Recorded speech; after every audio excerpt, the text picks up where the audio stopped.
A few years back, my buddy Lex and I embarked on a classic cross-country road trip across America. Our plan was to drive from Boston to San Diego, zigzagging through different states over the span of 6 weeks. We were both in our early 20s, pretty short on cash, and since my mom had been a long-haul trucker, I suggested we save a ton of money by sleeping in the back of our station wagon. Turned out to be a cozy setup. We picked up some blankets and sheets from a thrift store and used one to make makeshift curtains. By the end of the first week, we'd gotten so efficient that setting up for the night took just 10 minutes. Moving our luggage to the front, hanging the curtains, laying out the bedding, and settling in. We slept in parking lots, rest stops, free campgrounds, anywhere that felt relatively safe and at least semi-legal. From the second night on, we never felt uneasy until the final week of our trip in New Mexico. Near the outskirts of Santa Fe, we had become well-adjusted to our travel rhythm.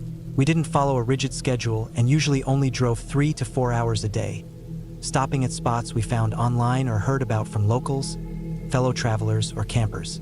We had also become great at making new friends. One night, we had pancakes at a diner with a group of bikers we met at a gas station.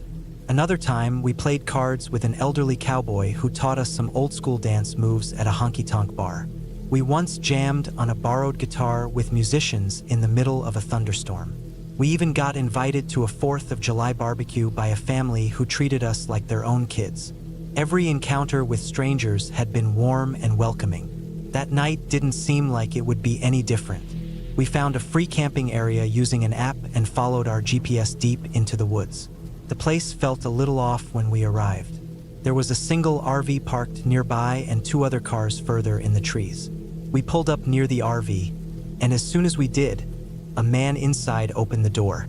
Lex gave him a friendly wave, but he just stared at her blankly. He didn't say a word. Then, as if she wasn't even there, he slowly shut the door again, watching us the entire time. Figuring he just wanted to be left alone, we drove a bit further and found a level spot to park. Instead of setting up camp right away like we usually did, we lingered, joking around, taking silly pictures, and enjoying the evening. Lex noticed a campfire glowing further into the campground and suggested we check it out.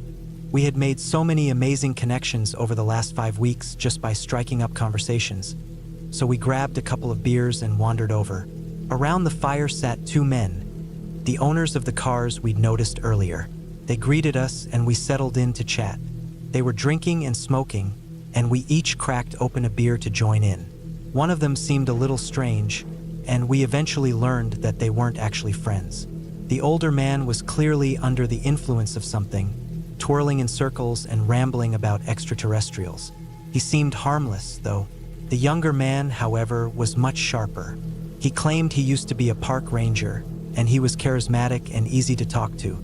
We spent hours sharing stories about our journey, our families, and random topics.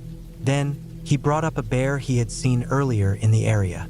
Lex was skeptical, so he pulled out his camera to prove it. The photos showed the bear had been extremely close to the campsite, which unsettled us. We often had to step out of the car at night to use the bathroom, so the idea of a bear roaming nearby was unnerving. The former ranger just chuckled, but then his expression darkened. His voice dropped as he said, "If you step out of your car in the middle of the night, the bear isn't what you should be worried about." I waited for him to crack a joke or elbow Lex, expecting some kind of punchline, but he didn't. The moment stretched out in uncomfortable silence. I let out a forced laugh and made a dumb joke about horror movies. Lex chimed in, referencing an old slasher flick. We tried changing the subject, but every time we did, the ranger found a way to steer the conversation back to something sinister. Talking about people disappearing in the woods, things creeping up to cars in the dark. Meanwhile, the older man was completely spaced out, staring at the stars. Lex and I nervously laughed along, taking occasional sips of our beers, trying to shift the mood. Then, the ranger stood up and walked toward a cooler to grab another drink. At this point, the night was pitch black, and we could barely see beyond the circle of firelight. Suddenly, I noticed a red dot flickering in the darkness. Took me a second to realize it was a camera. He had just taken a picture of us. I could see the glow from the camera's screen as he checked the image. It wasn't unusual for people we met to ask for a photo. Lex was strikingly beautiful, with dark hair and piercing blue eyes, and people often liked taking pictures with us as a memory. But this was different. He hadn't asked. He hadn't said a word. He simply snapped the photo. We both stared at him, frozen. Instead of acknowledging how bizarre it was, he adjusted the settings and took another picture, this time with the flash. No request for a group photo. No explanation. Nothing. Neither Lex nor I knew what to say. Our gut instincts screamed that something was wrong. We made up an excuse about needing to set up our sleeping area and quickly stood to leave. The older man, still in his own world, lazily waved goodbye. The ranger, however, watched us with a grin that never reached his eyes. "Be careful out there," he said. "There's more than just bears in these woods." Every hair on my body stood on end. Lex let out a nervous laugh, grabbed my arm, and practically dragged me back toward our car. We hurried through the dark, using the faint glow of the RV as our landmark, and scrambled into the front seats. Lex was breathing hard. Why was he taking pictures of us? I was shaking. I've read that sometimes serial killers warn their victims. She stared at me, her face pale, and then immediately locked the car doors. "You think he just took photos of us like we're his next targets?" We were both panicking now. Lex fumbled to turn on the headlights, but I shouted at her to turn them off. Now he knows exactly where our car is. For some reason, that night was the only time we hadn't fully set up camp. We didn't need to pack anything up. We just threw the car into drive and sped out of there. As we turned onto the dirt road, our headlights briefly illuminated the ranger. He was walking toward our car, that same unsettling expression on his face.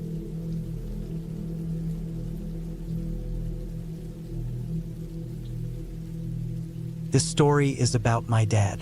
I only recently heard it for the first time when he was searching for a tent he had loaned me a few years back. I had to admit I accidentally burned it during a drunken night near a creek, but that's another story. So, back when my dad was 17 in the summer of 1982, he and my Uncle Gary were adventurous types who loved exploring. That summer, after finishing school, my dad wanted to go on one last big trip before starting work. They decided to hike the Derwent Trail, a 250-mile route stretching from southern Scotland down into central England. Typically takes about 3 to 4 weeks to complete. With plenty of time on their hands, my dad, my 16-year-old Uncle Gary, and my dad's friend Dean were dropped off in Scotland by my great-grandfather to begin their trek. The first week was fantastic. They met friendly locals who even cooked for them and let them sleep in spare rooms. Most of the time, they camped in open fields, but one evening, they pushed an extra few miles to reach a village since they needed more food and some spare tent pegs. They arrived around 6 p.m. and noticed the village pub was just opening. After unwinding inside with a couple of drinks, my dad suspected the owner knew they weren't quite old enough to be drinking but welcomed the business anyway. The owner even invited them to set up their tent in the field behind the pub. However, his wife seemed uneasy about it, pulling him aside for a private conversation. Still, Yorkshire hospitality won out, and after a night of heavy drinking with the locals, the boys headed to their tent. They had an oil lantern hooked in the center of the tent for light, and when they turned it off, they left it hanging, something that would later prove important. Sometime in the night, my dad woke up and switched on the lantern while debating whether to get up and relieve himself outside. As he lay there, he heard a door creak open and then softly shut. There were no footsteps at first, so he assumed it was just the wind moving an old shed door. But then, he heard slow, deliberate footsteps crunching in the grass, drawing closer until they stopped right outside the tent. At first, my dad figured it was just the pub owner checking in on them. But as he went to unzip the tent, the man did it first. The strange thing was, he wasn't wearing a shirt, just some slippers and pajama bottoms. When my dad asked what he was doing, the man muttered something about hearing an animal growling nearby and wanting to make sure they were all right. But there hadn't been any noises, just the door, the footsteps, and now the tent zipper. The man oddly stressed how important it was to get a good night's sleep before a long hike and then reached into the tent to tap the oil lamp, telling them to turn it off. He then walked away, sighing in frustration as he neared the house before disappearing inside.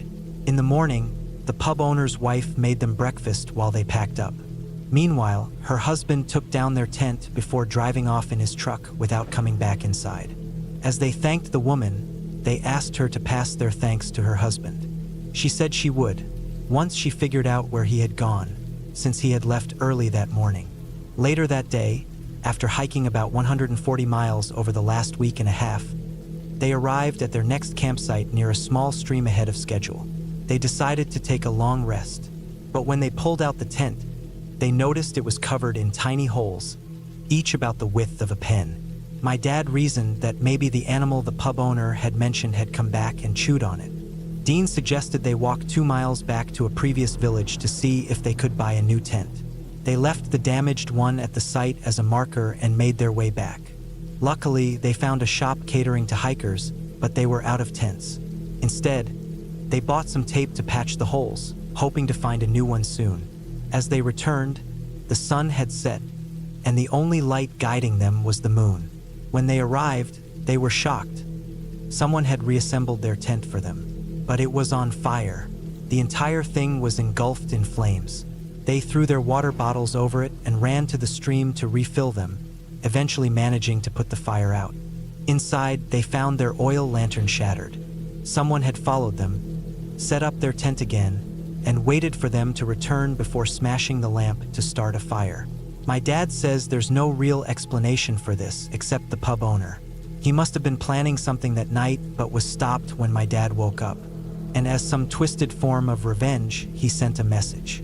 At first, I didn't believe my dad. I thought he was just trying to spook me.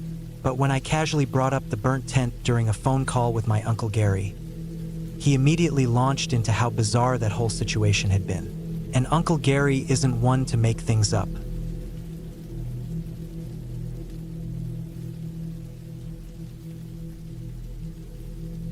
At the base of the Jura Hills, the name Julian is believed to originate from an ancient word meaning woodland, which suits the region well since nearly the entire mountain stretch is blanketed in dense forests and open fields. Unlike the towering Alps nearby, the Jura's lower elevation gives it a distinct landscape. The area carries a long history filled with myths and spiritual traditions, likely due to the mix of civilizations that have lived there over time. Gauls, Romans, and others. Now, I want to clarify that this story is more about a strange and intriguing encounter rather than anything overtly terrifying or dangerous, at least from my perspective. Growing up, I always saw the Jura as a great place for adventure, whether that was hiking or camping. As I got older, I started to notice that the region had a deeper, almost mystical aspect to it. This wasn't just because of the old monasteries and chapels dating back centuries, but also because of smaller, more personal expressions of spirituality, something I slowly became more aware of. A few years ago, during my regular bike rides and hikes, I started noticing odd things. Strips of fabric tied to tree branches, unnatural rock formations, and symbols etched into stones. At first, I didn't give it much thought, assuming they were part of some scouting activity or left behind by wandering hikers. But the more I paid attention, the more I realized these weren't just random markings. I saw elaborate spiral-shaped rock patterns placed at the peaks of hills, stone designs connecting trees in web-like shapes, and small pebble arrangements that resembled symbols, runes, or ancient letters. The trees, too, had unusual carvings. It was a little eerie, especially since it all seemed so deliberate, like it was meant to convey something I couldn't understand. Over time, I pieced together some of what I was seeing. One of the most distinct signs was the remnants of what I now recognize as sweat lodges. I'm not an expert in these rituals, but from what I've gathered, they are connected to spiritual and shamanistic practices, possibly with influences from indigenous American traditions. Eventually, I witnessed a couple of these gatherings in progress. I would sometimes spot parked cars in seemingly random locations, often decorated with feather charms, beads, or woven ornaments hanging from the rearview mirrors. Other times, I would see fabric strips tied to trees along the roadside, followed by distant sounds coming from deeper in the woods. My curiosity got the best of me, and I decided to investigate. The first time I stumbled upon a group, they were in the process of building a sweat lodge, gathering wood and arranging the area. It seemed like they had set up a resting spot nearby, where a few people took turns sleeping, likely to conserve energy for an all-night ceremony. Not wanting to disturb them, I kept a fair distance, but at one point, I crossed paths with one of them as he was collecting firewood. I greeted him in French, and he quietly but politely responded. He didn't look or sound like a local, whereas the rest of the group did from what I could see at a distance. I always assumed he might have been their guide, especially since he was dressed in loose, deep-colored clothing that seemed to fit the part. The second time I came across a similar scene in a different area. I couldn't tell if it was the same group, but what unsettled me was that this time, there were young children among them. For those unfamiliar with sweat lodge ceremonies, they can be extremely intense, even risky for adults, let alone for kids. The ritual involves constructing a small hut with a pit inside, while a fire is built outside. Heated stones are then transferred into the pit, and water is poured over them to create a dense, steaming heat. Certain herbs, offerings, and sometimes substances are used as well. Whether or not they included anything mind-altering, the heat alone can be overwhelming and even dangerous. I could only hope that the children weren't participating in the most extreme parts of the ceremony. The next day, I returned out of curiosity to see what remained. Walking around the site, I found various objects left behind. Small bundles of herbs and tobacco tied to the structure, more rock formations shaped into cryptic symbols, and most unsettling of all, a fairly large piece of bone resting on a tree stump. It was roughly the size of a fist and seemed deliberately placed there. So, while I wouldn't call this a terrifying experience, it was certainly eye-opening, both eerie and intriguing. It revealed a hidden layer of the Jura that I had never noticed before, adding a sense of mystery to a place I thought I already knew so well.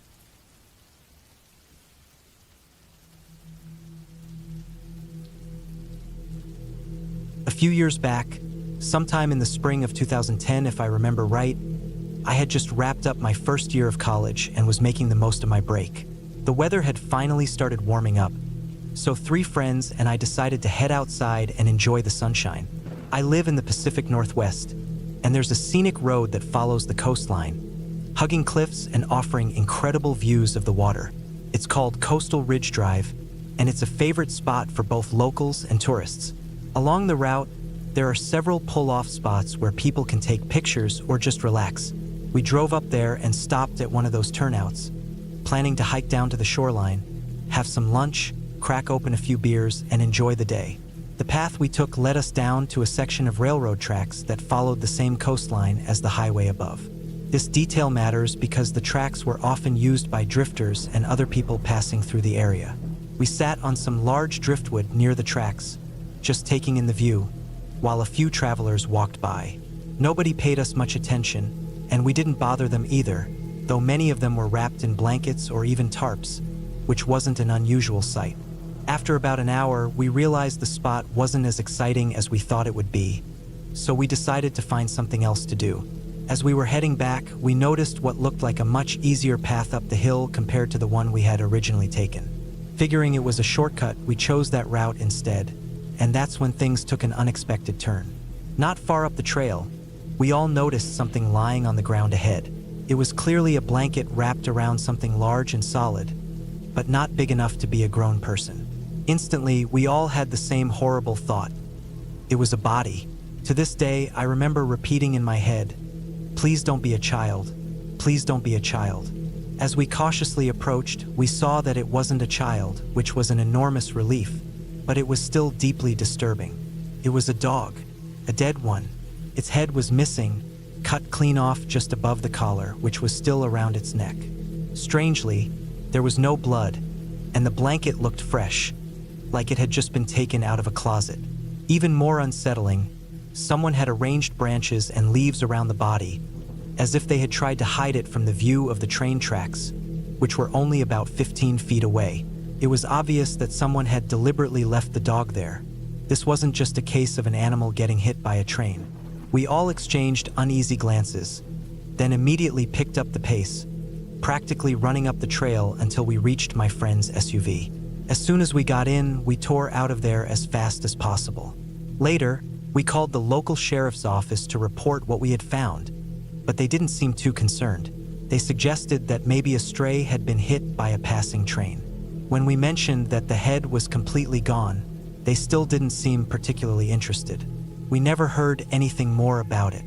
Either they didn't investigate or they just never found the body. I haven't gone back to that road since.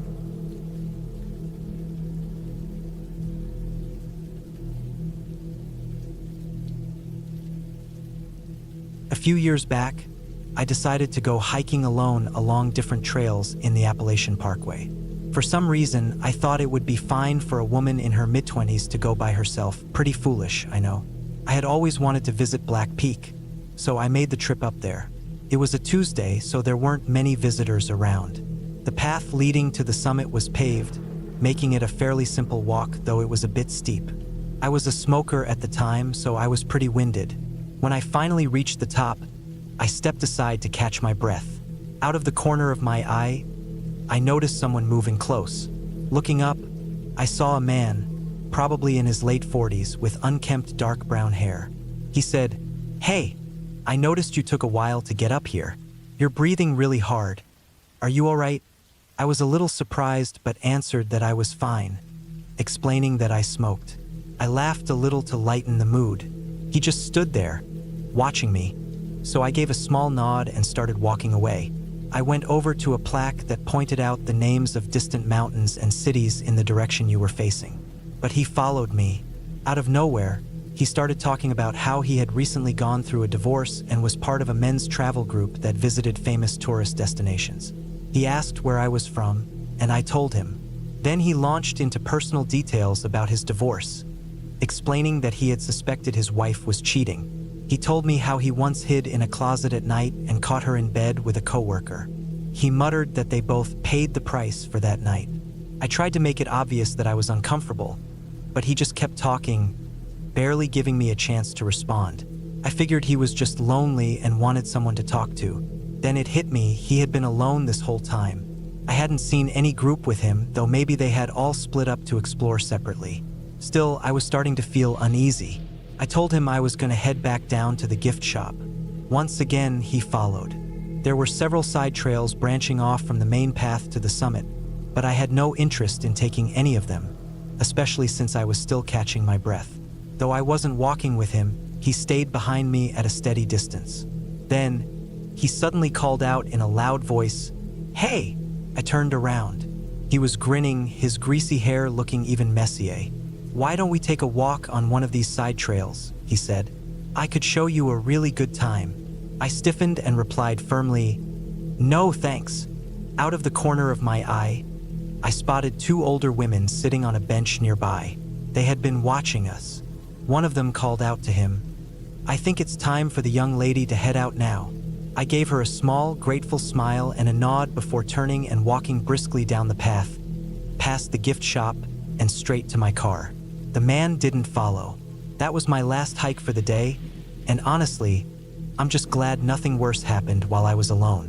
I definitely don't go on solo trips like that anymore.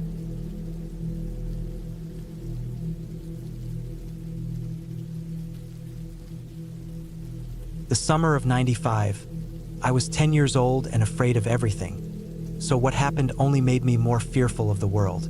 My mom and I drove from Salem, Massachusetts, to Pine Hollow State Park in Vermont for a camping trip. My dad was supposed to join us the next morning since he had to work late. Everything at the campsite was going smoothly.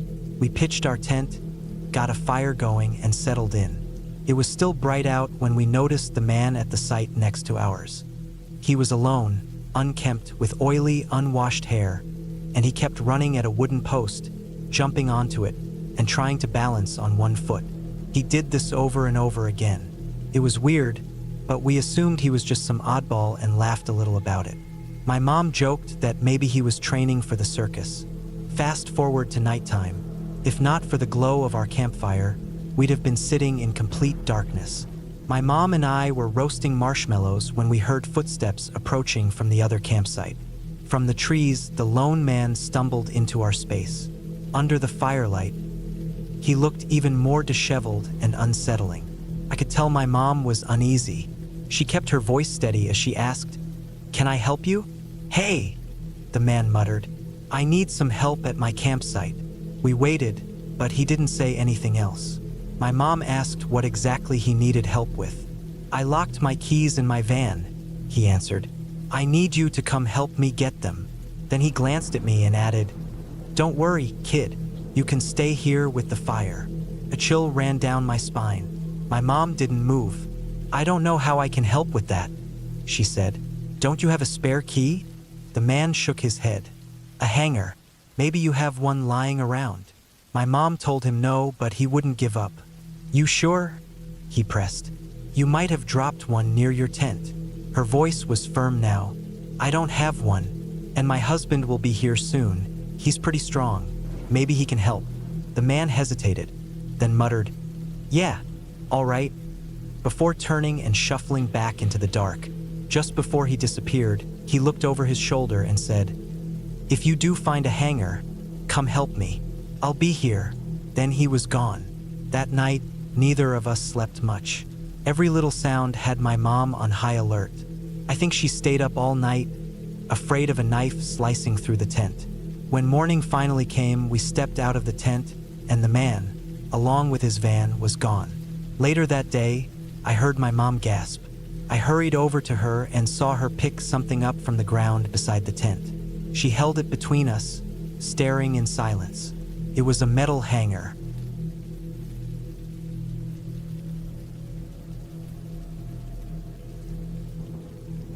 This story is a bit different from the usual, but I think it fits.